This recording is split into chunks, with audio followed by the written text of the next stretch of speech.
अब आजीवन माधव नेपाल राजनीति गर्दैन। अब आजीवन माधव नेपाल राजनीति गर्दैन। युवा पुस्ताले बरु केपी ओलीलाई विदा गरेर टीमा सम्हालोस् भनेर मैले भनेकै छु। यो जिन्दगी भरि आजीवन बुढो हुँदासम्म पनि लौरो टेक्दाखेरि पनि त्यो पदमा बसिरहने मेरो चाहना छैन। नेपाल कम्युनिस्ट पार्टी छोड्दैन, क्लियर हुनु पर्यो। नेपाल कम्युनिस्ट पार्टी छोडेर जान्छौं कि अनि अर्को सामाजिक जनवादी समाजवादी जनवादी पार्टी बनाउँछौं कि भने भ्रममा पर्नुपर्ने आवश्यकता छैन। अहिलेको सत्ताधारी पार्टी नेपाली कांग्रेस, सत्ताधारी अरु गठबन्धन, नेकपा माओवादी केन्द्र, जनता समाजवादी पार्टी, यी सबैसँग हामी सहकार्य गर्नेछौं। हामी अवश्य पनि सरकारमा सहभागी हुनेछौं। हामी अवश्य पनि सरकारमा सहभागी हुनेछौं। यस अर्थमा यो 5 दलीय गठबन्धन अगाडि बढ्नेछ। 54 सालमा पैसा खाएर पार्टी बिमार अब दुनियाँमा कसले के आरोप लगाउँछन् त्यो हेर्दै जाने हो भने त बौलाएर बसे हुन्छ।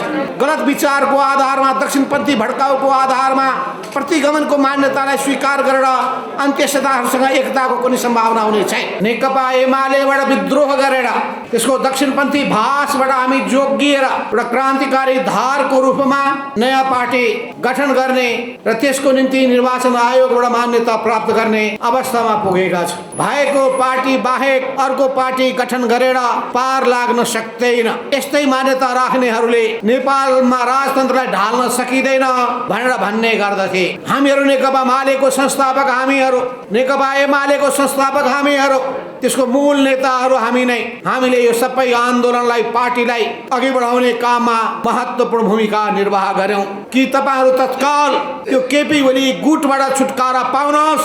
त्यो दक्षिणपन्थी भाषमा बसिसकेको राष्ट्रियताको सुदृढीकरणको मान्यतालाई तिलाञ्जली दिइसकेको अब थाक्ने थाकिरहन्छन्, आँट घट्ने घटिरहन्छन्। विभिन्न कारणले गर्दाखेरि अघि बढ्न नसक्नेहरू बढ्न सक्दैनन्, तर अगाडि बढ्नेहरू, मूल लक्ष्य हासिल गर्न चाहनेहरू, क्रान्तिकारी दिशामा पार्टी लान खोज्नेहरू, पार्टीको क्रान्तिकारी रूपान्तरण गर्न चाहनेहरू त्यो दिशामा निरन्तर अगाडि बढिरहन्छ। अहिले हामीलाई साथ छोडेका कमरेडहरू आफै अगाडि सरेर अनेकौं पार्टीहरू निर्वाचन आयोगमा दर्ता गरेर त्यो पार्टी अहिले पनि जिउँदैछ। अग्रगमनको बाधक केपी ओली, प्रतिगमनका पर्याय केपी ओलीलाई नम्पन्छाएसम्म नेपालको राजनीति सहजले अघि बढ्न सक्दैन भन्ने त्यस बेलाको नेकपा एमालेको विद्रोही धारको केन्द्रीय कमिटी र स्थायी कमिटीको साझा निष्कर्ष थियो र मेरा सहयोद्धाहरूले मलाई पुरै साथ दिनुभएको थियो। आज सहयोद्धा मध्ये कतिपयले मेरो साथमा हुनुहुन्न। यस्तो हुने गर्दछ। हामी अगाडि बढेका छौं तर हामी पुरानो लिकमा जाँदैनौं, पुरानो बाटो पछ्याउँदैनौं। जुन हिसाबको संस्कार, जुन किसिमको परिपाटी केपी ओलीले स्थापित गर्न खोज्नु भएको छ त्यो भन्दा नितान्त भिन्न हुनेछ। यो क्रान्तिकारी संस्कारयुक्त पार्टी हुनेछ। दक्षिणपन्थी अवसरवाद र उग्रवामपन्थी भड्काउवाद यो दुईटैबाट जोगिएर हामी सृजनात्मक ढंगले सोच्नेछौं।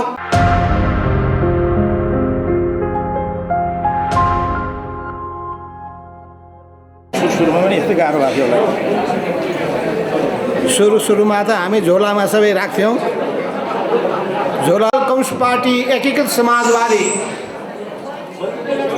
का नेता तथा केन्द्रीय कमिटीका सदस्य कमरेडहरू, माननीय सांसदहरू,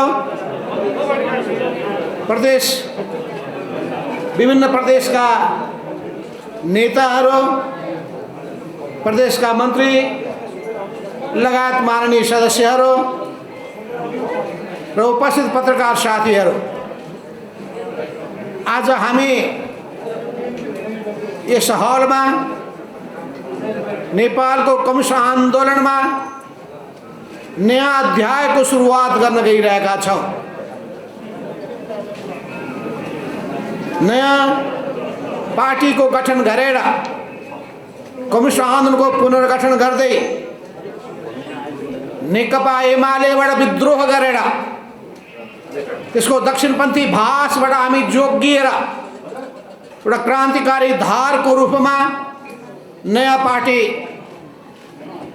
गठन गर्ने र त्यसको निम्ति निर्वाचन आयोगबाट मान्यता प्राप्त गर्ने अवस्थामा पुगेका छौं। हिजो मात्रै हामीले निर्वाचन आयोगबाट प्रमाणपत्र पनि पाइसकेका छौं। यहाँसम्मको यात्रा पनि कति अप्ठ्यारो, कति गाह्रो थियो होला, तपाईहरु अनुमान गर्न सक्नुहुन्छ। हुन त राजनीतिका सबै उतार चढावहरूमा प्रत्येक मोड र घुम्तीहरूमा हामीले अनेकौं यस्ता जटिलताहरूको सामना गरेका छौं, चुनौतीहरूको सामना गरेका छौं, अप्ठ्याराहरूलाई पन्छाएका छौं, बाधा अवरोधहरूलाई पन्छाएका छौं, सफलताको शिखरमा पुगी छाडेका छौं। अहिले पनि हामी नेपाली जनता र नेपाल राष्ट्रको हितका लागि एउटा नयाँ यात्रा प्रारम्भ गर्न गइरहेका छौं। तपाईहरु सबैलाई जानकारी नै होला, नेपालको कम्युनिस्ट आन्दोलन मात्र होइन, नेपालको राजनीति मात्रै होइन, विश्वको सन्दर्भमा पनि पार्टीहरू गठन पुनर्गठन, एकता विभाजन पुनर्एकता, नयाँ एकता, यो सबै क्रमबाट गुज्रिँदै गएको छ। कसै कसैलाई के लाग्दछ भने भएको पार्टी बाहेक अर्को पार्टी गठन गरेर पार लाग्न सक्दैन। यस्तै मान्यता राख्नेहरूले नेपालमा राजतन्त्रलाई ढाल्न सकिँदैन भनेर भन्ने गर्दथे। यस्तै मान्यता राख्नेहरू 2014 सालमा भएको नेकपाको दोस्रो महाधिवेशनबाट निर्वाचित नेतृत्व केशरजंग रायमाझीले जब दक्षिणपन्थी बाटो समात्नुभयो, त्यसपछि त्यसबाट विद्रोह गरियो भने केही गर्न सकिँदैन भनेर अत्यन्तै निरीहता व्यक्त गरेका थिए र उनीहरू त्यसैमा विलीन हुन पुगे। र क्रान्तिकारी सोच राखेका पुष्पलाल जस्ता व्यक्तिहरूले कम्युनिस्ट आन्दोलनलाई फेरि जीवन्तता प्रदान गर्नुभयो, विद्रोह गर्नुभयो, अर्को पार्टी गठन गर्नुभयो, पार्टीको क्रान्तिकारी धारलाई नेतृत्व गर्नुभयो। फलस्वरूप नेपालको कम्युनिस्ट आन्दोलन फेरि क्रान्तिकारी दिशामा अगाडि बढ्यो। पुष्पलालले विद्रोह गरेको त्यो पार्टीमा हामीहरूमध्ये धेरै व्यक्तिहरू त्यहाँ रहेका थियौं। कारण बेदुराम पनि त्यही पार्टीमा, बेदुराम भुषाल पनि त्यही पार्टीमा हुनुहुन्थ्यो, कारण मदन भण्डारी पनि त्यही पार्टीमा हुनुहुन्थ्यो, जीवराज आश्रित मोदनाथ पश्चित जस्ता, वामदेव गौतम जस्ता योद्धाहरू पनि त्यही पार्टीमा हुनुहुन्थ्यो।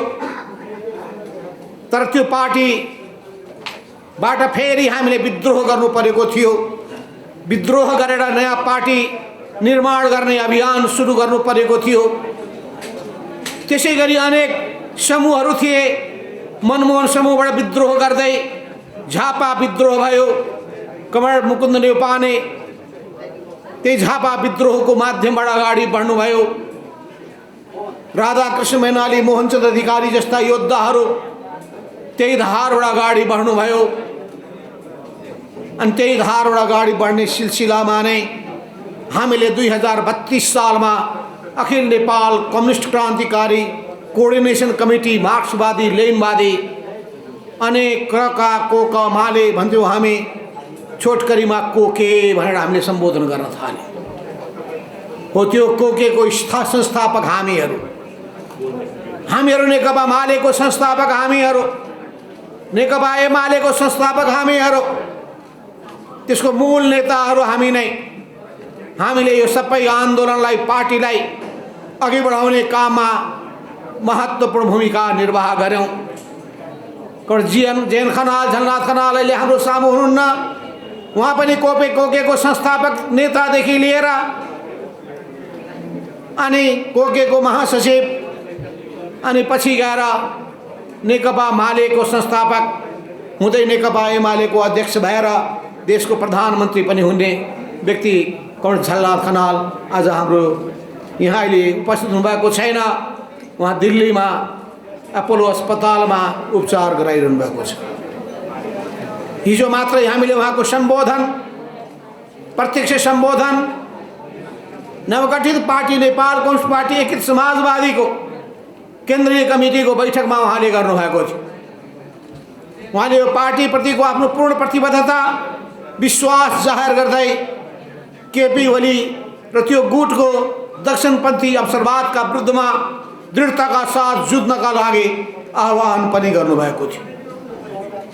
यो पार्टीको सन्दर्भमा कर्ण वामदेव गौतमले पनि अत्यन्तै उत्साहपूर्ण प्रतिक्रिया व्यक्त गर्नुभएको छ। यी पुराना सबै योद्धाहरू उहाँहरूलाई म धेरै धेरै सम्मान व्यक्त गर्दै अभिवादन गर्दै यो भन्न चाहन्छु कि हामी जुन हिसाबले नयाँ यात्रामा अगाडि बढेका थियौँ त्यो हाम्रो बाध्यता हुन पुग्यो। केपी ओलीले पार्टीलाई दक्षिणपन्थी भाषमा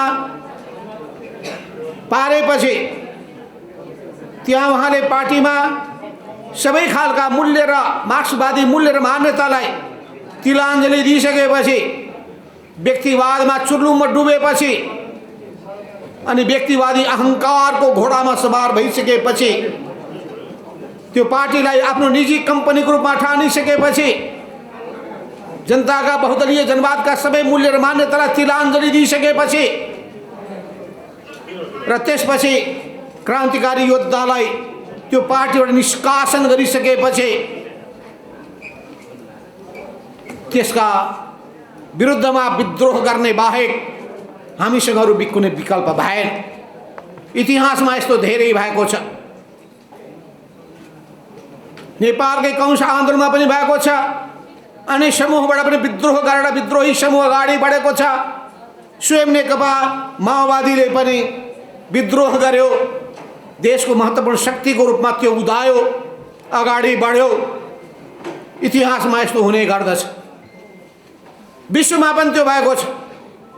स्वयं कार्ल मार्क्सले विद्रोहको अगुवाई गर्नु परेको थियो। आफैले गठन गरेको प्रथम अन्तर्राष्ट्रिय फर्स्ट इन्टरनेसनल, त्यो इन्टरनेसनलमा जब अवसरवादीहरू हाबी भए, त्यसलाई कब्जा गर्न पुगे, उहाँले त्यसलाई विघटन गर्नुभयो र त्यसपछि दोस्रो इन्टरनेसनलको सुरुवात भयो। दोस्रो इन्टरनेसनल, दोस्रो अन्तर्राष्ट्रियमा पनि जब अवसरवादीहरू हाबी भए अनि लेनिनले त्यसलाई विघटन गर्नुभयो, तेस्रो इन्टरनेसनलको उहाँले सुरुवात गर्नुभयो। त्यसो हुनाले इतिहासमा यस्ता कुराहरू भइरहन्छन्। हिम्मत नभएकाहरू त्यतिकै थन्किरहेका हुन्छन्, गतिहीन हुन पुग्दछन्, त्यतिकै अरूबाट लत्तारिन्छन्, गलत कुराको पछि पछि लागिरहन्छन्। त्यसको सामना गर्ने आँट गर्दैनन्। तर क्रान्तिकारी चेत भएकाहरू, क्रान्तिकारी सिद्धान्तमा प्रतिबद्ध भएकाहरू, राष्ट्र जनताप्रति जिम्मेवारी बोधको भावनाका साथ अगाडि बढ्ने क्रान्तिकारीहरू एउटा नयाँ आन्दोलन सृष्टि गर्ने उद्देश्य राखेर, त्यो पवित्र उद्देश्य राखेर पार्टी नयाँ निर्माणको अभियानमा जुट्ने गर्दछ। यस अर्थमा यो कम्युनिस्ट पार्टीको पुनर्गठनको अभियान पनि हो। यो नेपाली कम्युनिस्ट आन्दोलनलाई क्रान्तिकारी दिशामा लिएर जाने हाम्रो एउटा अर्को महत्त्वपूर्ण पाइला पनि हो। हामीसँग सिङ्गो देशका क्रान्तिकारी कार्यकर्ताहरू रहेका छन्। पूर्व एमालेमा पीडित भएका सबै मेचीदेखि महाकालीसम्म, तराईदेखि हिमालसम्म बसोबास गर्ने ती सबै क्रान्तिकारी जनसमुदायहरू र कार्यकर्ताहरू, जिल्ला जिल्लाका कार्यकर्ताहरू, प्रदेश प्रदेशका कार्यकर्ताहरू, विभिन्न जनवर्गीय सङ्गठनमा आबद्ध भएका कार्यकर्ताहरू, विभिन्न तहको कमिटीमा बसेका कार्यकर्ताहरूको ठुलो पङ्क्तिले केपी ओलीको समूहबाट विद्रोह गर्नुभएको छ र अहिले गठित भएको कम्युनिस्ट आन्दोलनमा पुनर्गठित भएको नेपाल कम्युनिस्ट पार्टी एकीकृत समाजवादीमा एकताबद्ध भएको, समाहित भएको लगातार घोषणा गर्दै गइरहनु भएको छ। ती सबै योद्धाहरूलाई म हार्दिक सलामको अभिवादन गर्न चाहन्छु र देशभरिका जिल्ला जिल्लामा रहेका गाउँ गाउँ, टोल टोल, वडा वडामा रहनुभएका र प्रत्येक जनवर्गीय सङ्गठनमा आबद्ध हुनुभएका प्रत्येक कमिटीमा आबद्ध कार्यकर्ताहरूलाई म आह्वान गर्न चाहन्छु कि तपाईँहरू तत्काल त्यो केपी ओली गुटबाट छुटकारा पाउनुहोस्। त्यो दक्षिणपन्थी भाषमा बसिसकेको राष्ट्रियताको सुदृढीकरणको मान्यतालाई तिलाञ्जली दिइसकेको, जनताप्रतिको जिम्मेवारी बोधबाट भागिसकेको, सरकार सञ्चालनमा असफल भइसकेको, पार्टीलाई तहस नहस पार्न उद्धत भइसकेको र एकीकृत भएको नेपाल कम्युनिस्ट पार्टीलाई विभाजित गर्ने काममा अग्रसरता लिएको, विभाजित हुँदाखेरि भोज भतेर गरेर खुसियाली मनाएको अनि नेकपा एमालेलाई पनि विभाजन गर्नका लागि 2077 चैत्र 28 गते कदम चालेको र नेपालको जनताको निर्वाचित संस्था संसद प्रतिनिधि सभा त्यसलाई 77 पौष 5 गते विघटन गरेर प्रतिगामी कदम चालेको र प्रतिगमनको कदम दिशातर्फ अगाडि बढेको र नेपालकै इतिहासमा राजनीतिमा एउटै प्रधानमन्त्रीले आफ्नो एउटै कार्यकालमा दुई पटक प्रतिनिधि सभा विघटन गर्ने र प्रतिगामी कदम चाल्ने कीर्तिमान कायम गरेको त्यस्तो व्यक्तिको भ्रमबाट मुक्त भएर नयाँ क्रान्तिकारी धारमा समाहित हुनका लागि म सबैलाई हार्दिक आह्वान गर्न चाहन्छु। यस अर्थमा आज हामी तपाईहरुका माझमा उपस्थित भएका छौं। नयाँ पार्टी हामीले दर्ता गरिसकेपछि, त्यो दर्ताले औपचारिकता प्राप्त गरिसकेपछि, प्रमाणपत्र प्राप्त गरिसकेपछि हाम्रा विचार र मान्यताहरू तपाईहरुका सामु राखौं। देशभरिका कार्यकर्ताका माझमा, आम जनसमुदायका माझमा, देश विदेशका सबै मित्रहरूका माझमा हाम्रो सोच र धारणाहरू अगाडि सारौं भन्ने उद्देश्यले हामीले तपाईहरुलाई बोलाएका छौं। तपाईहरु सबैलाई थाहा छ केपी ओलीजी 9 महाधिवेशनबाट निर्वाचित भएका अध्यक्ष, 5 वर्षको निम्ति उहाँ निर्वाचित भएको व्यक्ति हो। झिनो मात्रै जितेको व्यक्ति हो, तर उहाँले आफूलाई सर्वशक्तिमान ठान्न पुग्नु भयो। पार्टीलाई संस्थाको रूपमा चलाउने कामै गर्नु भएन। पार्टीमा भेदभाव गर्न थाल्नु भयो, कार्यकर्ताहरूमाथि अन्याय गर्न थाल्नु भयो। उहाँले प्रत्येक कार्यकर्ताहरू उहाँको प्रशंसक छन् कि छैनन्, हिमायती छन् कि छैनन्, उहाँप्रति समर्पित छन् कि छैनन्, बट व्यक्तिप्रतिको समर्पण खोज्नु भयो। आन्दोलनप्रतिको समर्पण उहाँले खोज्नु भएन। देश र जनताप्रतिको समर्पण खोज्नु भएन। पार्टीको जिम्मेवारी पालन गर्नका लागि र आफ्नो जिम्मेवारी पूरा गर्नका लागि योग्य र सक्षम छन् कि छैनन् भन्ने कुरा उहाँले खोज्नु भएन। उहाँको वरिपरि प्रशंसाको पुल बाँध्दै नाच्नेहरूलाई मात्रै उहाँले वास्तवमा महत्त्व दिनुभयो, अरू सबैको अवमूल्यन गर्नुभयो। यसले सिंगै पार्टीमा कार्यकर्ता पंक्तिमा निराशा पैदा गर्यो।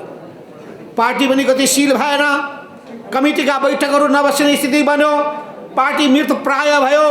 शिथिल मात्रै होइन, मृतप्राय अवस्थामा पुग्यो।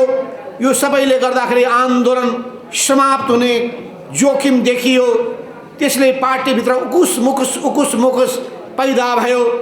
यो सबै अवस्था देखिसकेपछि हामीले नयाँ ढंगले जाने संकल्प गर्यौं। 2077 साल चैत्र 4 र 5 गते राष्ट्रिय कार्यकर्ता भेला गरेर हामीले विद्रोहको पहिलो बिगुल फुक्ने काम त्यही गर्यौं। विद्रोहको त्यो बिगुल फुक्ने सन्दर्भ बेलामा हाम्रा कतिपय सहयोद्धाहरू सँगसँगै हुनुहुन्थ्यो, तर हामी सबैलाई थाहा छ लामो यात्रामा जाँदाखेरि कोही बिचैमा थाक्दा रहेछन्, बिचैमा आँट उनको घट्दो रहेछ। अब थाक्ने थाकिरहन्छन्, आँट घट्ने घटिरहन्छन्। विभिन्न कारणले गर्दाखेरि अघि बढ्न नसक्नेहरू बढ्न सक्दैनन्, तर अगाडि बढ्नेहरू, मूल लक्ष्य हासिल गर्न चाहनेहरू, क्रान्तिकारी दिशामा पार्टी लान खोज्नेहरू, पार्टीको क्रान्तिकारी रूपान्तरण गर्न चाहनेहरू त्यो दिशामा निरन्तर अगाडि बढिरहन्छ। हामीले चैत्र 4 र 5 गतेको राष्ट्रिय भेलाको मूल मर्म जुन हो, कार्यकर्ता देशव्यापी रूपमा फैलिएका कार्यकर्ताहरूको भावना बोकेर आएका त्यो चैत्र 4-5 को राष्ट्रिय भेलाका कार्यकर्ताको जुन चाहना र मूल भावना हो त्यही भावनालाई हामीले आत्मसात गर्यौं। त्यही भावनालाई आत्मसात गरेर हामीले देशभरिमा संगठनको सञ्जाल फैलायौं। जिल्ला जिल्लामा कमिटीको पुनर्गठन, कमिटीको गठन विस्तार हुने कामहरू भयो। प्रदेश प्रदेशमा कमिटीहरू बने, जनवर्गीय संगठनको राष्ट्रिय भेलाहरू भयो। त्यसले केन्द्रीय कमिटीदेखि लिएर विभिन्न तहका कमिटीहरूको गठन गर्ने काम पनि गर्यो। यसरी पार्टी संगठन, जनवर्गीय संगठन, पेशागत संगठन, स्वदेश प्रवासका संगठनहरू फेरि नयाँ ढङ्गले गठित हुन थाले। विद्रोही रूपमा तिनीहरू अस्तित्वमा रहे, तर त्यसलाई फेरि हामीले अगाडि बढाउनु पर्ने अवस्था बन्यो। उतिखेरै हामीले अर्को पार्टी खोलिसक्ने थियौँ। त्यो आवाज पनि आएकै थियो, तुरुन्तै अर्को पार्टी खोलौँ। तर हामीले तुरुन्तै किन अर्को पार्टी खोल्न सकेनौँ भने, औपचारिक रूपमा किन खोल्न सकेनौँ भने, हामीहरू जनताबाट निर्वाचित भएका हामीहरूमध्ये पनि हजारौँ हजार कार्यकर्ताहरू, उहाँहरूको पनि सुरक्षाको बारेमा हामीले सोच्नुपर्ने हुन्थ्यो। सङ्घीय संसदमा भएका सदस्यहरूको हकमा, प्रदेश सभामा निर्वाचित भएका सदस्यहरूको हकमा, पालिकाहरूमा, जिल्ला अनि नगर र गाउँमा निर्वाचित भएका जनप्रतिनिधिहरूको हकमा, वडा र वडा सदस्यमा निर्वाचित भएका ती हजारौँ हजार कार्यकर्ताको भविष्यको बारेमा पनि हामीले चिन्ता गर्नुपर्ने भएको हुनाले पनि हामीले तत्कालै अर्को पार्टी खोल्ने दिशामा अगाडि बढ्न सकेनौँ। तर हामीले तयारी गरेका थियौँ। म आज तपाईलाई जानकारी गराउन चाहन्छु कि अहिले हामीलाई साथ छोडेका कमरेडहरू आफै अगाडि सरेर अनेकौं पार्टीहरू निर्वाचन आयोगमा दर्ता गरेर त्यो पार्टी अहिले पनि जिउँदैछ, प्रमाण साक्षीको रूपमा। यस अर्थमा पार्टी त्यही बेलामा हामीले औपचारिक रूपमा किन खोल्न सकेनौँ भनेर मैले चर्चा गरिसकेको छु। तर अहिले परिस्थितिमा परिवर्तन भयो। परिस्थितिमा परिवर्तन भइसकेपछि हाम्रो मात्रै होइन, अरू पार्टीको निम्ति पनि आवश्यक हुन पुग्यो। आवश्यक हुन पुग्दाखेरि एउटा संवैधानिक र कानुनी प्रबन्ध हाम्रो निम्ति अनुकूल हुन पुग्यो। त्यो अनुकूलतालाई ध्यानमा राखेर हामीले अनि केपी ओलीको कब्जामा भएको त्यो पार्टीबाट हामी गुम्सिरहेको त्यो अवस्थाबाट उम्किनका लागि एउटा निकास हामीले पायौं। सबै निर्वाचित प्रतिनिधिहरूलाई पनि जोगाउन सकिने अवस्था पनि हामीले देख्यौं। कार्यकर्ताहरूप्रतिको जिम्मेवारी बोधको भावनालाई हामीले आत्मसात गर्यौं। जनताप्रतिको जिम्मेवारी बोधको भावनाप्रति हामी गम्भीर भयौं र यो आन्दोलनको रक्षा गर्नका लागि, आन्दोलनलाई जोगाउनका लागि, यो आन्दोलन नयाँ उचाइमा पुर्याउनका लागि, लोकतन्त्रको रक्षा गर्नका लागि, राष्ट्रियताको रक्षा गर्नका लागि, राष्ट्रिय स्वाभिमानको रक्षा गर्नका लागि अनि जनताका समस्याहरूलाई समुचित रूपमा सम्बोधन गर्नका लागि र यो देशमा सुशासनको मान्यतालाई लागू गर्नका लागि नयाँ हामीले परिस्थिति सृजना गर्नुपर्ने आवश्यकता महसुस गर्यौं।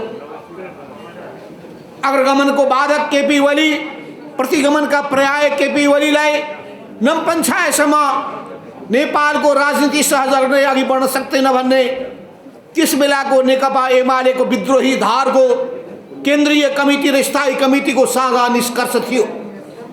जसरी पनि केपी ओलीलाई प्रधानमन्त्री पदबाट हटाउनै पर्छ भन्ने सबैको बिना कुनै रिजर्भेसन त्यस बेलाको स्थायी कमिटी र केन्द्रीय कमिटीको सर्वसम्मत धारणा थियो। त्यही धारणाको आधारमा हामीले नेकपा माओवादीका अध्यक्ष प्रचण्डसँग कुरा गर्यौं, पुष्पकमल दाहाल प्रचण्डजीसँग कुरा गर्यौं अनि उपेन्द्र यादवजीसँग कुरा गर्यौं, जनता समाजवादी पार्टीका अध्यक्ष र नेपाली कांग्रेसका अध्यक्ष सभापति शेरबहादुर देउवाजीसँग कुरा गर्यौं अनि सबैले जिम्मेवारी दिनुभएको थियो हामीलाई शेरबहादुरजीलाई पनि साथमा लिएर जाउँ, उहाँहरूको पनि साथमा हामी सहकार्य गरौँ, एउटा नयाँ मोर्चा बनाऊ, केपी ओलीलाई अल्पमतमा पुर्याऊ, त्यो सरकारलाई खेलेर फालौँ र यो फाल्ने काममा अगाडि बढ्नुहोस् भनेर सबैले मलाई नै जिम्मेवारी सुम्पिनु भएको थियो र मेरा सहयोद्धाहरूले मलाई पुरै साथ दिनुभएको थियो। आज सहयोद्धामध्ये कतिपयले मेरो साथमा हुनुहुन्न। यस्तो हुने गर्दछ।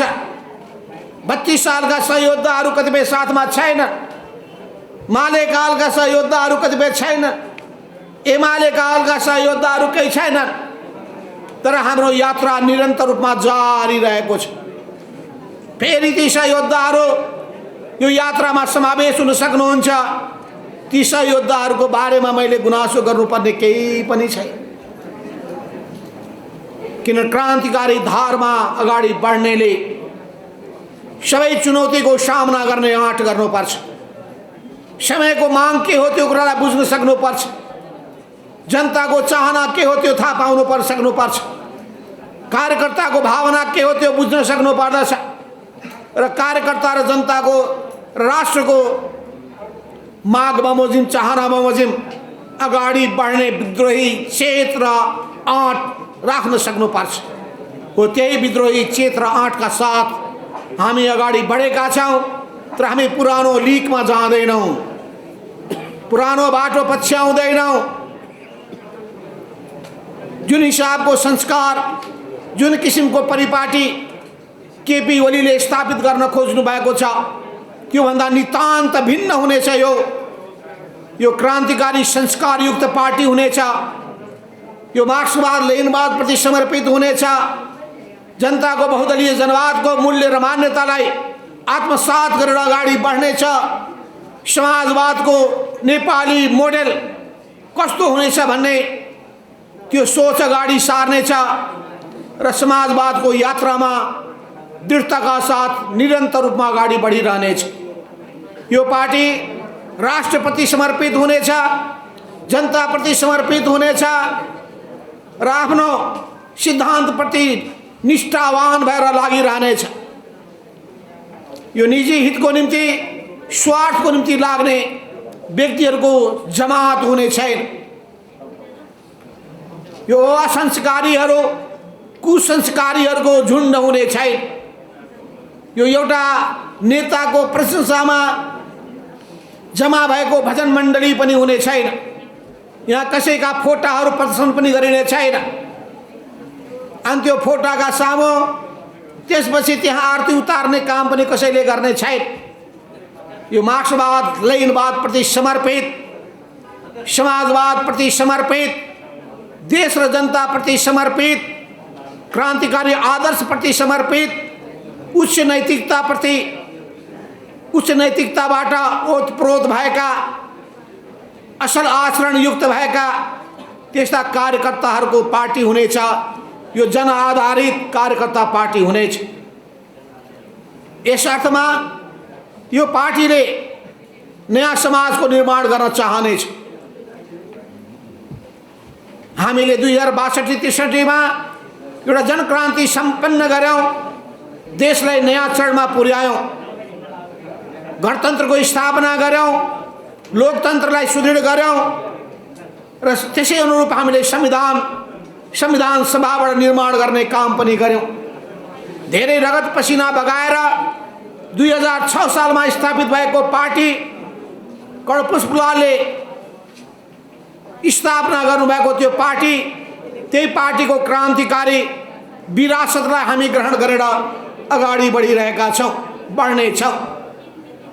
यस अर्थमा जति कामहरू सम्पन्न भएका छन्, ती काम बाहेक अधुरा कामहरूलाई पूरा गर्नका लागि नयाँ परिस्थितिमा देखिएका नयाँ सबै पक्षलाई समावेश गरेर हामी अगाडि बढ्नेछौं। किनभने व्यवहारबाट नै सिद्धान्तको सृजना हुने गर्दछ। व्यवहार परिवर्तन भएको छ, व्यवहार अनुसार सिद्धान्तमा पनि परिमार्जन हुँदै जानेछ। त्यसो हुनाले हामी मार्क्सवाद लेनिनवादको सृजनात्मक प्रयोग गर्छौं र सृजनात्मक विकास पनि गर्ने गर्दछ। मार्क्सवादलाई जड सूत्रवादको रूपमा पनि लिन्नौँ र दक्षिणपन्थी कोणबाट व्याख्या पनि गर्दैनौँ। हामी दुवै खालका अतिवादबाट जोगिनेछौँ। दक्षिणपन्थी अवसरवाद र उग्र वामपन्थी भड्काउवाद, यो दुईटैबाट जोगिएर हामी सृजनात्मक ढङ्गले सोच्नेछौँ। नेपाली परिस्थिति अनुसारको समाजवाद कस्तो हुनेछ, त्यो समाजवादको यात्रामा अगाडि बढ्नेछ। नेपालको समग्र विकासको हामी नयाँ सोच अगाडि सार्नेछौँ। नेपाली जनताका समस्याहरू के हुन् त्यसमा हाम्रो ध्यान केन्द्रित हुनेछ। जनताका पीडा र वेदनालाई सम्बोधन गर्ने हाम्रा सम्पूर्ण क्रियाकलापहरू केन्द्रित हुनेछन्। जनतासँग हामी एकाकार हुनेछौँ। जनताका समस्यालाई आफ्नो समस्या ठान्नेछौँ। हामी त्यही सोचका आधारमा पार्टी र पार्टीले सञ्चालन गर्ने गतिविधिलाई अगाडि बढाउनेछौँ र जनताको आन्दोलनलाई, लोकप्रिय आन्दोलनलाई अगुवाई गर्ने काम पनि गर्नेछौँ। हामी जनताले चुनेर पठाइसकेपछि त्यो राज्यका ती निकायको माध्यमबाट हामी जनताको हित र कल्याणका लागि समग्र देशको अर्थतन्त्रमा आमूल परिवर्तन गर्ने ढङ्गले जानेछौँ। यस अर्थमा आर्थिक, सामाजिक, सांस्कृतिक रूपान्तरण गर्ने हाम्रो सोच हुनेछ। यही सोचका आधारमा हामी अगाडि बढिरहनेछौँ। आजसम्म राज्य सत्तामा पुगिसकेपछि त्यसको दुरुपयोग गर्ने प्रवृत्ति आम रूपमा देखा पर्ने गरेको छ। त्यो प्रवृत्तिबाट हामी जोगिनेछौँ। सत्ताको दुरुपयोग गर्ने र निजी हितका लागि त्यसलाई प्रयोग गर्ने प्रवृत्तिलाई हामी असफल पार्नेछौँ। त्यसबाट हामी जोगिनेछौँ। त्यसमा कोही पनि कार्यकर्ताहरू नफसुन् भनेर हामी विशेष ध्यान दिनेछौँ। हो यी सबै विचार र मान्यताका साथ अगाडि बढ्ने, नयाँ नेपालको निर्माण गर्ने सोच र सङ्कल्पका साथ हामी आफै पनि रूपान्तरित हुनेछौँ। जनतालाई पनि त्यही हिसाबले नयाँ संस्कारयुक्त ढङ्गले त्यो देशको मालिकको रूपमा भूमिका निर्वाह गर्न सक्षम बनाउनेछौँ। युवा शक्तिलाई विशेष ध्यान दिनेछौँ। युवाहरू ऊर्जावान शक्तिहरू हुन्, बिहानीका सूर्य जस्ता हुन्, उनीहरूको भूमिका महत्त्वपूर्ण छ। यस अर्थमा हामी सम्पूर्ण युवा शक्तिहरूलाई पनि अगाडि बढ्नका लागि प्रेरित गर्नेछौँ। योग्य सक्षम बनाउन हाम्रो विशेष ध्यान केन्द्रित हुनेछ। पुराना पुस्ताका अनुभवहरू, स्फूर्तिहरू, खुबी र क्षमताहरूको संयोजन गर्नेछौँ। हामी हाम्रो नेपाल राष्ट्रको संवेदनशीलतालाई बुझ्दछौँ। सबै छिमेकीहरूसँग हाम्रो सम्बन्ध अत्यन्तै सन्तुलित, मर्यादित रूपमा हामी सञ्चालन गर्नेछौँ।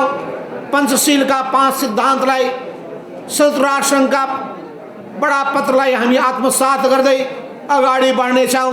हाम्रा कोही शत्रु हुने छैनन्, सबै हाम्रा मित्र हुनेछन्। यस अर्थमा हामी सबै छिमेकीहरू अन्तर्राष्ट्रिय समुदायसँग मित्रवत सम्बन्ध राख्नेछौँ। हामी चाहनेछौँ हाम्रो भावनामाथि कसैले प्रहार गर्ने काम नगरून्, हाम्रो आन्तरिक मामिलामा कसैले हस्तक्षेप गर्ने काम नगरून् र हामी हाम्रो देशको प्रत्येक नीतिहरू स्वतन्त्रताका साथ सञ्चालन गर्ने काम गर्न सकौँ। अरू छिमेकीहरूको संवेदनशीलतालाई पनि हामी बुझ्नेछौँ, तर हाम्रो संवेदनशीलतालाई पनि सबैले बुझिदिउन् भन्ने कुरामा हाम्रो विशेष ध्यान रहनेछ। यस अर्थमा हामी आफ्नो भाग्य, हामी आफ्नो भविष्य आफै बनाउन सक्षम छौँ।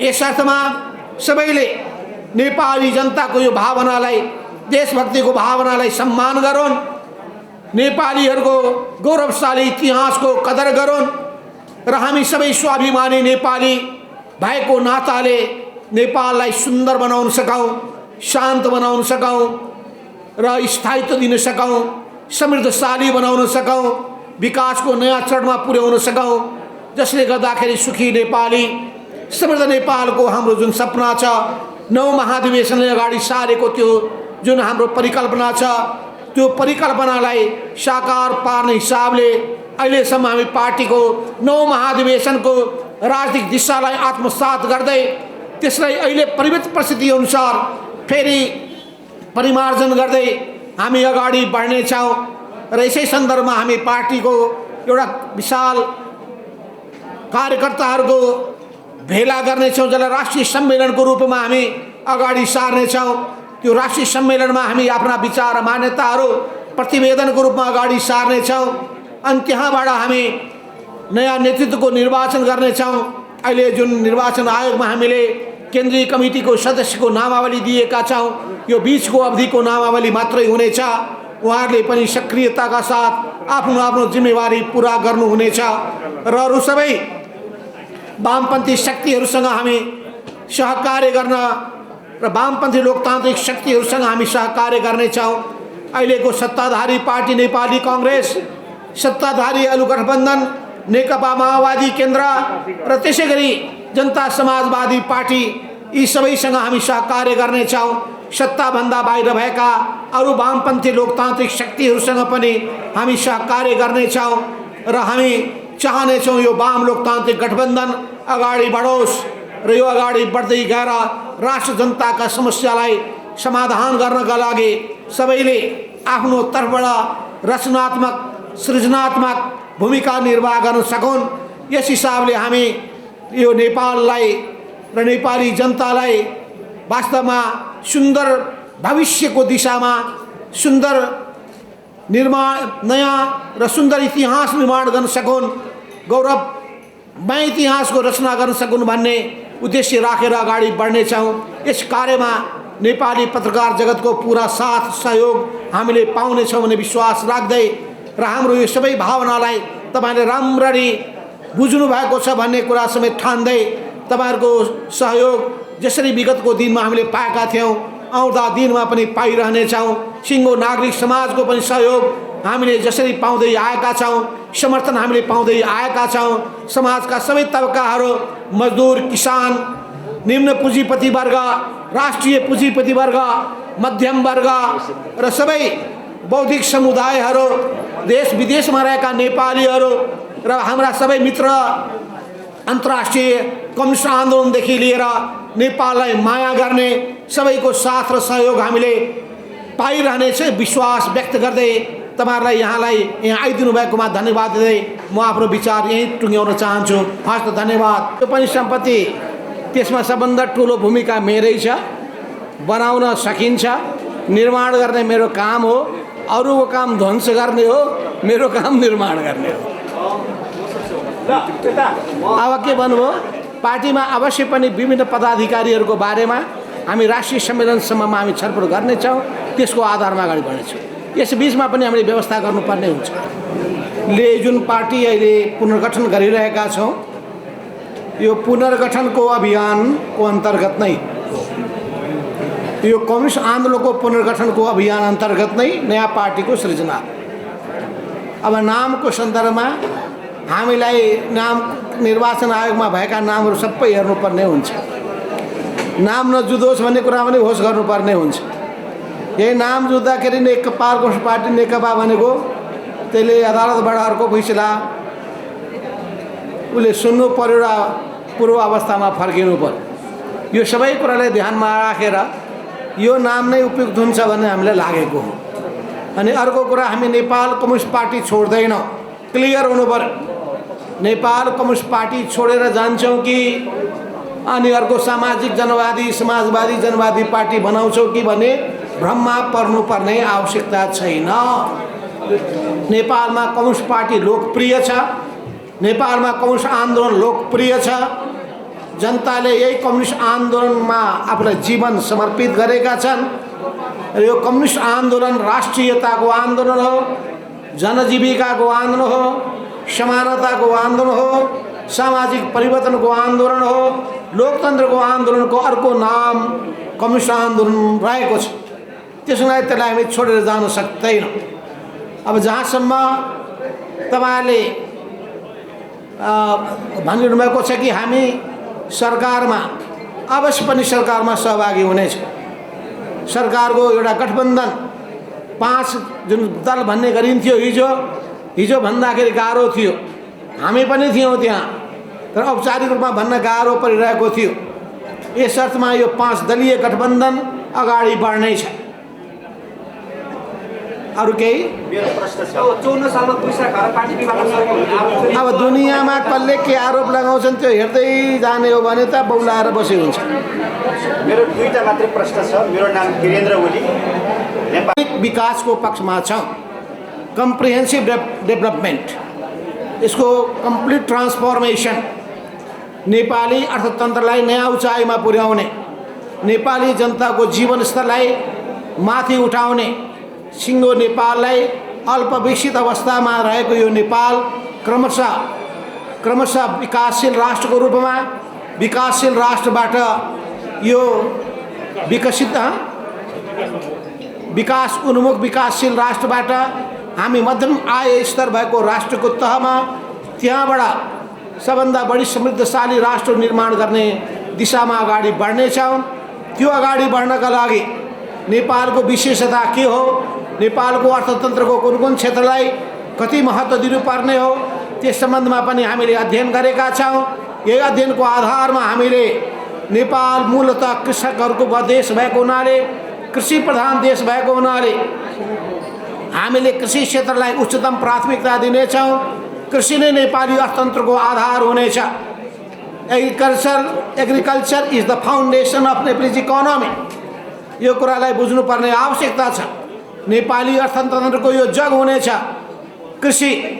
यस अर्थमा यति देश मेचीदेखि महाकालीसम्म फैलिएको यो सिङ्गो देशमा, गाउँ गाउँमा फैलिएको यो देशका जनसमुदायलाई सहरमा होइन आफ्नै ठाउँमा उनीहरू आफ्नो जीवनयापन गर्न सकुन् भनेर कृषिको आधुनिकीकरण गर्ने कुरामा, व्यवसायीकरण गर्ने कुरामा, यान्त्रिकीकरण गर्ने कुरामा हाम्रो सम्पूर्ण ध्यान जानेछ। हामी अवश्य पनि किसानहरूलाई जग्गाको मालिक बनाउनेछौँ र हामीले भनेका थियौँ यो जग्गा राज्यको स्वामित्वमा ल्याउने व्यवस्था गरौँ। संविधान बनाउने बेलामा हामीले कुरा राखेका थियौँ, तर अरू राजनीतिक दलहरूले नमानेको हुनाले हामीले त्यो व्यवस्थामा जान सकेनौँ।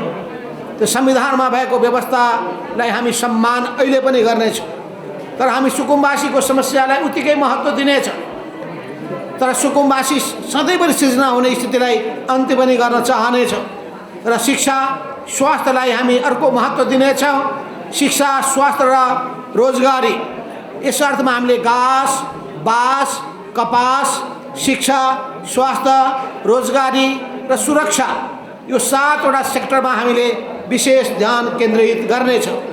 हामी औद्योगिकरणमा पनि उचित महत्त्व दिनेछौँ, तर हामी यी सबै कुराहरू गर्नका लागि यी दुईटा हामी पूर्वाधारमा विशेष जोड दिनेछौँ। एउटा भौतिक पूर्वाधारको विकासमा विशेष जोड दिनेछौँ।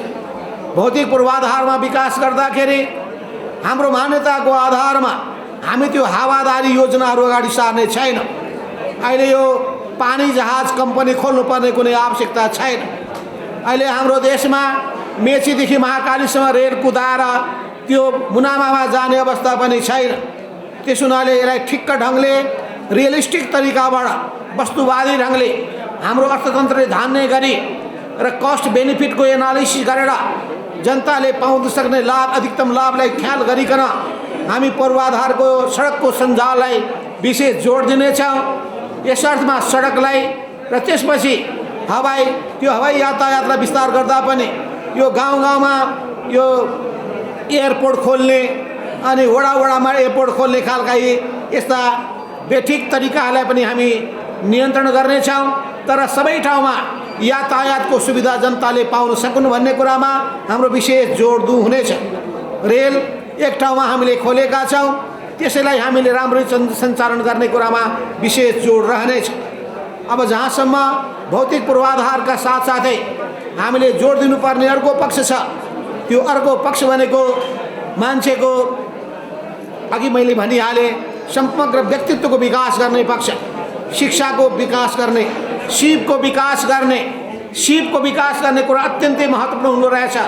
भोकेसनल र टेक्निकल ट्रेनिङ जनतालाई उपलब्ध गराउनुपर्छ, युवाहरूलाई सक्षम बनाउन सक्नुपर्छ र नेपालमा नै रोजगारी सृजना गर्नुपर्छ। विदेश जाने स्थितिलाई अन्त्य गर्नुपर्छ। विदेश गइहालेका छन् भने उनीहरूको सम्मानजनक त्यहाँ रोजगारी र आवश्यक आय त्यहाँ बिचौलियाहरूका अनेक भूमिकाहरू यो सबैलाई नियन्त्रण गर्नुपर्छ। यो जग्गा जमिनमा यो अनावश्यक रूपमा जुन किसिमले बिचौलियाहरू लागेका छन् र त्यो जग्गालाई मुनाफाको माध्यम बनाएका छन् ती सबैलाई नियन्त्रण गर्नेछौँ। खाद्य सम्प्रभुताको नीतिलाई हामीले अवलम्बन गर्नेछौँ र अगाडि बढाउनेछौँ। उद्योगीकरणको ध्यानमा हामी विशेष ध्यान दिनेछौँ। नेपालको सन्दर्भमा कुन कुन उद्योग धन्दाहरू बढी मुनाफा लायक छन् र कुन हामीले नेपालमा जुन आयात प्रतिस्थापन गर्ने के क्षेत्र हुन सक्दछन्, कुन कुन क्षेत्रलाई विशेष जोड दिनुपर्छ, आयात प्रतिस्थापन गर्ने, निर्यात प्रवर्धन गर्ने त्यस्ता उद्योग धन्दालाई हामी विशेष जोड दिनेछौँ। अवश्य नेपालको पहिलो कुरा नेपाली अर्थतन्त्रलाई बलियो बनाउन राष्ट्रिय पुँजीलाई प्रोत्साहन दिनेछौँ। राष्ट्रिय पुँजीलाई प्रोत्साहन दिने क्रममा नै अनि त्यसपछि पुँजीको निर्माण हुँदै जानेछ। जहाँसम्म विदेशी पुँजी छ त्यसलाई पनि स्वागत गर्नेछौँ, तर राष्ट्रिय पुँजीमा आघात नपुग्ने गरी जुन ठाउँमा विदेशी पुँजीको बढी आवश्यकता छ त्यो ठाउँमा हामी ध्यान दिनेछौँ। मुख्यतः हाम्रा यी दुईटा क्षेत्रहरू यिनीहरू हामी यो ग्रोथको इन्जिन हुनेछ, विकासको इन्जिन दुईटा क्षेत्र हुनेछ। एउटा जलविद्युत हुनेछ, अर्को पर्यटन हुनेछ। पर्यटन र जलविद्युत नेपाली अर्थतन्त्रको यो इन्जिन हुनेछ, ग्रोथ अफ इन्जिन। त्यो यो यस अर्थमा ग्रोथको इन्जिनको रूपमा त्यसले काम गर्नेछ। यस अर्थमा यी दुईटा सेक्टरले विशेष महत्त्व प्राप्त गर्नेछ। तर जुनसुकै क्षेत्रमा लागेको भए तापनि हामीले हाम्रो योजना बनाउने कुरामा जानुभन्दा पहिले हामीले जुन परिकल्पना गरेका छौँ, नयाँ नेपालको परिकल्पना, यो सुन्दर नेपालको, समृद्ध नेपालको परिकल्पना, त्यसलाई ठोस रूप प्रदान गर्नका लागि कङ्क्रिट प्लान अफ एक्सन बनाउनेछौँ हामी। त्यो नीति, त्यो योजना वस्तुवादी होस् भन्ने कुरामा जोड दिनेछौँ। हावादारी योजनामा जाने छैनौँ, गफको योजनामा जाने छैनौँ, दुनियाँलाई झुक्क्याउन र मूर्ख बनाउने खालका गफहरू छुट्ने छैनौँ। हामी जनतामा पुग्न सक्ने, लाभ पुग्न सक्ने कुरामा विशेष जोड दिनेछौँ। यस अर्थमा हामीले योजना लागू भइरहेको छ कि छैन, परिणाममुखी भएको छ कि छैन, समयमा काम सम्पन्न हुन्छ कि हुँदैन, त्यसको निम्ति अनुगमन प्रणालीलाई बलियो बनाउनेछौँ। हामी सुपरिवेक्षण गर्नेछौँ, राम्रो काम भएको छ कि छैन भन्ने कुराको मूल्याङ्कन गरिनेछ, राम्रो गर्नेलाई प्रोत्साहित गरिनेछ, नराम्रो गर्नेलाई दण्डित गरिनेछ। र यी सबै कामहरू गर्दाखेरि काममा हामीले कुन ढङ्गले गर्दाखेरि प्रभावकारी हुनसक्छ भन्ने कुरामा अध्ययनमा जोड दिनेछौँ, अनुसन्धानमा जोड दिनेछौँ, रचनात्मकतामा जोड दिनेछौँ, सृजनात्मकतामा जोड दिनेछौँ, अर्थात् इनोभेसनमा हामी जोड दिनेछौँ। यी सबै कुराहरूको सन्दर्भमा अध्ययन, अनुसन्धान र इनोभेसन यो आजको महत्त्वपूर्ण कुरा पनि हो। यसको निम्ति मोनिटरिङ र सुपरभिजन अनि त्यसपछि भ्यालुएसन यी जम्मै हाम्रो सम्पूर्ण चिजको महत्त्वपूर्ण अंश हुनेछ।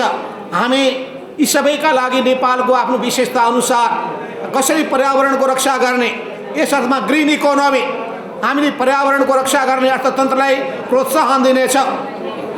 यस अर्थमा नेपालमा कसरी हरियालीको रक्षा गर्न सकिन्छ, बाढी पहिरो जस्ता खालका प्राकृतिक विपत्तिलाई कसरी न्यून गर्न सकिन्छ, विश्वमा बढिरहेको यो प्रदूषणलाई रोक्न कसरी सकिन्छ, यी सबै कुरामा हाम्रो ध्यान जानेछ। र यस अर्थमा हामी प्रत्येक नेपालीहरू गरिबीको रेखामा रहेका जनताहरूप्रति विशेष ध्यान जानेछ। गरिबीको रेखाबाट माथि उठाउनका लागि सबै नेपालीहरूले सुखी जीवन हासिल गर्न सकुन्, यस अर्थमा हाम्रो ध्यान जानेछ।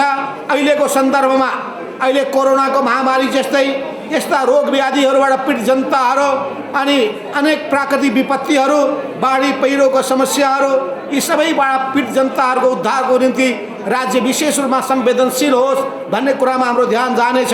समाजमा भएका जम्मै विकृति विसङ्गतिहरू, महिलाहरूमाथिको हिंसा अनि उनीहरूको हत्या अनि मानिसहरूको अपहरण, यी सबै खालका अपराधपूर्ण क्रियाकलापलाई नियन्त्रण गरिनेछ। अनि समाजमा भएका सबै खालका अन्धविश्वास, पछौटेपन यसलाई अन्त्य गरिनेछ। तर सबै भाषा भाषीहरूको सम्मान गरिनेछ, सबै जात जातिका मानिसहरूको उत्थानमा विशेष जोड दिइनेछ र सबै खालका यो भेदभाव, त्यसपछि छुवाछुत जस्ता सामाजिक अत्यन्तै निकृष्ट चलनलाई अन्त्य गर्नका लागि हामी अगाडि बढ्नेछौँ। यस अर्थमा हामी चाहन्छौँ समाजमा सद्भाव अगाडि बढोस्, सबै जातिहरूको बिचमा एकता कायम होस्, राष्ट्रिय एकतालाई प्रवर्धन गरोस् र यी मान्यताका साथमा हामी जानेछौँ। हामी जातीय सङ्कीर्णताबाट मुक्त हुनेछौँ, धार्मिक सङ्कीर्णताबाट मुक्त हुनेछौँ, तर नेपालको आफ्नो विशेषतालाई ध्यानमा राख्नेछौँ।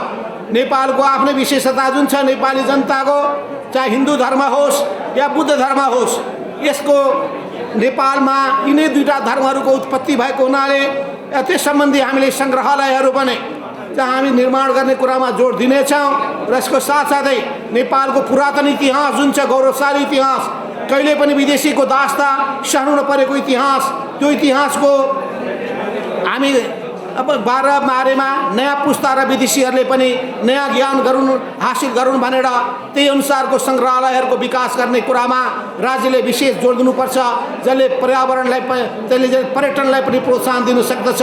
यस अर्थमा हामी यी समष्टि पक्षमा विचार गरिकन अर्थतन्त्रको सबै क्षेत्रलाई चलायमान गर्नका लागि अघि बढ्न चाहन्छौँ र यसका निम्ति राज्यका तद्रूपका मौद्रिक नीतिदेखि लिएर सबै खालका हामीले आर्थिक नीतिहरू अवलम्बन गर्दै अगाडि बढ्नेछौँ र विदेशी नेपाली प्रवासमा रहेका नेपालीहरूको पनि पुँजीलाई पनि, सिपलाई पनि, अनुभवलाई पनि यो सबै नेपालको विकासमा प्रयोग होस् भन्ने हामी चाहनेछौँ। नेपालमा उहाँहरू फर्किनुहोस् र नेपालमा नफर्के पनि नेपाललाई माया गर्नुहोस्, नेपालको समृद्धिमा उहाँहरूको पनि भूमिका रहोस् भन्ने हामी उहाँहरूको उच्च मूल्य, उहाँको भूमिकाको ठुलो अपेक्षा गर्नेछौँ। यस अर्थमा सिङ्गो संसारमा फैलिएका नेपालीहरू नेपाली भएकोमा गौरवबोध गर्न सकुन् भनेर तद्रूपका नीतिहरू अवलम्बन गर्दै अगाडि बढ्ने काम पनि गर्नेछौँ।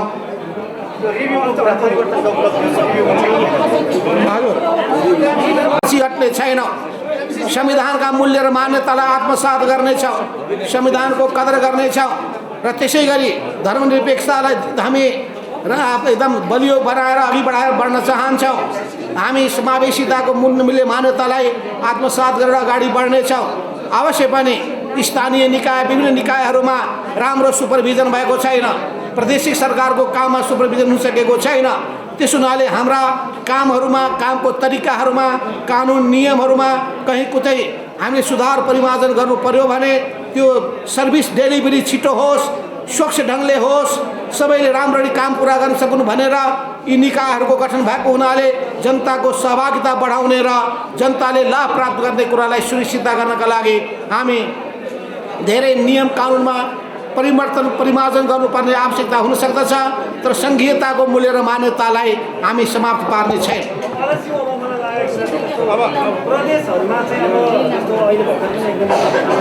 कुनै व्यक्ति विशेष हाम्रो पार्टीमा आबद्ध हुनुहुन्छ भने ठिकै छ, तर अर्को पार्टीमा जो विरोधी भएर चल्ने हो भने स्वाभाविक रूपमा त्यो विरोधी पार्टीसँग संयुक्त ढङ्गले जान सकिने अवस्था बन्दैन। त्यसमा पनि शत्रुतापूर्ण ढङ्गले चल्नेहरूसँग त हाम्रो कुनै एकता र सहकार्य हुने पनि सम्भव छैन।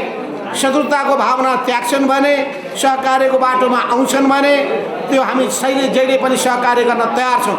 हामी अन्तमा हामी सिङ्गो कम्युनिस्ट आन्दोलनको एकताका लागि हामी प्रतिबद्ध भएको हुनाले हाम्रो पार्टी नेपालका कम्युनिस्ट पार्टीहरूसँग एकता गर्नका लागि पनि अनि नेकपा एमाले जुन केपी ओलीको कब्जामा भएको त्यो पार्टीभित्र पनि नयाँ ढङ्गको विद्रोह भयो भने, नयाँ परिस्थिति सृजना भयो भने सधैँभरि एकताको ढोका खुला रहिरहनेछ। तर गलत विचारको आधारमा, दक्षिणपन्थी भड्काउको आधारमा प्रतिगमनको मान्यतालाई स्वीकार गरेर अन्त्यसत्ताहरूसँग एकताको कुनै सम्भावना हुने छैन। विगतमा हामीले जुन अध्ययन गरेका छौँ, अध्ययन प्रतिवेदनमा जुन किसिमका मान्यताहरू जेन खानालकै अध्यक्षतामा बसेको भएको हुनाले त्यही मान्यतालाई आधार मानेर सुधार गरेर परिमार्जन गरेर अनि त्यसलाई हामी अगाडि बढाउने नेपालको हितमा नै त्यो प्रयोग होस् र त्यो कुनै पनि रणनीतिक योजनाको अङ्ग नबनोस्, विदेशीहरूका विरुद्धमा त्यो लक्षित नहोस्, नेपालको हितमा कुठाराघात नहोस् भन्ने कुरामा हामी विशेष जोड दिनेछौँ, ध्यान दिनेछौँ। कता भइरहन्छन् त्यसबारेमा मैले केही भन्नुपर्ने आवश्यकता छैन। अब जहाँसम्म तपाईँले भन्नुभएको छ, अब आजीवन माधव नेपाल राजनीति गर्दैन प्रश्न भएको छ र मैले त अहिले नै भनेको थिएँ कि अहिले नै पनि युवा पुस्ताले बरु केपी ओलीलाई विदा गरेर युवा पुस्ताले जिम्मा सम्हालोस् भनेर मैले भनेकै छु। सम्हाले भइगयो, म त सहयोगी। त्यस हुनाले युवा पुस्तालाई हामी सधैँ अगाडि बढाउनेछौँ। हाम्रो विधानमा पनि युवा पुस्तालाई तलैबाट पार्टीका कमिटीहरूमा आबद्ध गर्ने कुरा सोचिरहेका छौँ। व्यवस्था गरेका पनि छौँ। यस अर्थमा युवा पुस्तालाई अगाडि बढाउने धारणा रहेको छ। मेरो अहिले मोटो कुरा के छ भन्दाखेरि आउने 5 वर्ष, यो चुनावको पछिको 5 वर्ष, यही अवधिसम्म म राजनीतिमा लागु गर्ने मैले भनेको छु। अहिले साथीहरूले यस्तो नभनिदिनु होला है भनेर भनिरहनु भएको छ। तर मेरो सोचाइ के हो भन्दाखेरि यो जिन्दगीभरि आजीवन बुढो हुँदासम्म पनि लौरो टेक्दाखेरि पनि त्यो पदमा बसिरहने मेरो चाहना छैन।